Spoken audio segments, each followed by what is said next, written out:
was the last resistance level we had last week. Okay, so I'll wait for a candle to close above this 6 level, 6323, or if a 4-hour candlestick closes in between this zone. If 4-hour candle, sometimes I don't wait for 4 hours to close above this level, because by the time the 4 hour will break out from this level, price would have gone far. But I could wait for 15 minutes to close. You know, it's possible that 15 minutes candle will close above this level before 4 hours. So if 15 minutes or 1 hour closes above this level, I would enter buy. But if 4-hour candle closes bullish in between this zone, that means 4 hour, 1 hour, and 15 minutes candle close in this zone. You know, 4 hour must support, 1 hour and 15 minutes. I don't enter or execute the trade when 15 minutes candle closes. 15 minutes will first close in between this zone. I wouldn't enter a buy. 1 hour also will close before 4 hours, but I'll wait for 4 hours also to close between this zone before I would execute it. Do you get what I'm saying? And if 15 minutes closes above this level, 1 hour closes above this level before 4 hour closes, I would enter if 15 minutes and 1 hour close above this level. But when the 3 time frame closes in between this zone, I don't wait for a breakout. I start buying from that zone. So that's my take on New Zealand USD. If you have any contrary view, would like to hear from you. So let's hear from you. Gabriel, what's your take? So far so good. I've checked all this during the weekend.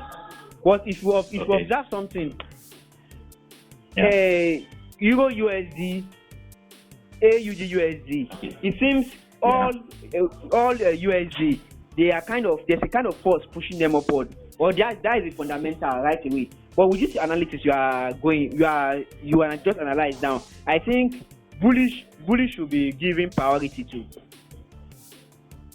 Right. And above. So you think this week will be bullish? That's your take, right? For NZD USD, yes, especially around this 0.6294.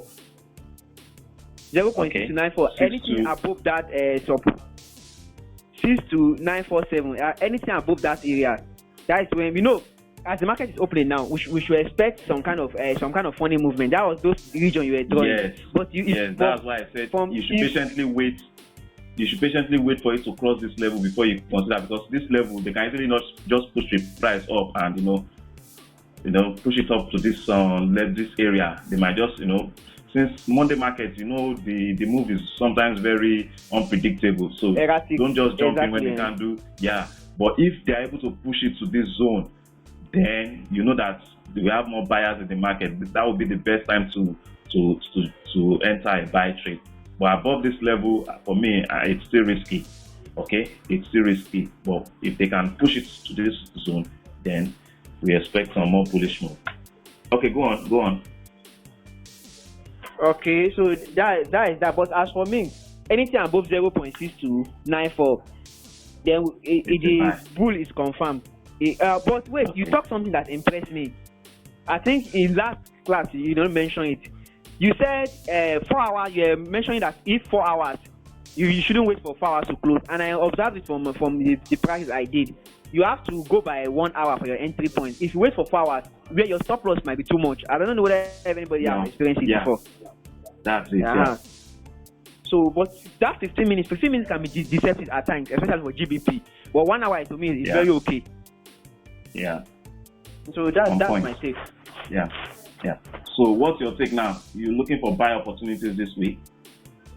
Of course, but not immediately. We have to wait for those zones you just mentioned. Yeah, I think best time or best session to consider trading should be the London session. Yeah, exactly. If the market is still trading above that 0.6294 during the London session, just look for a buy setup on lower time frames, like even 15 minutes. If you have a good buy setup on 15 minutes, you can execute the trade.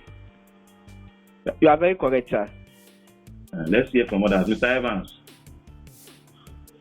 Yes. What's your take on New Zealand USD? As from what I'm seeing on the chart, market is actually crashing. Let me see the chart. Is what? So I can mention. market price is actually trapped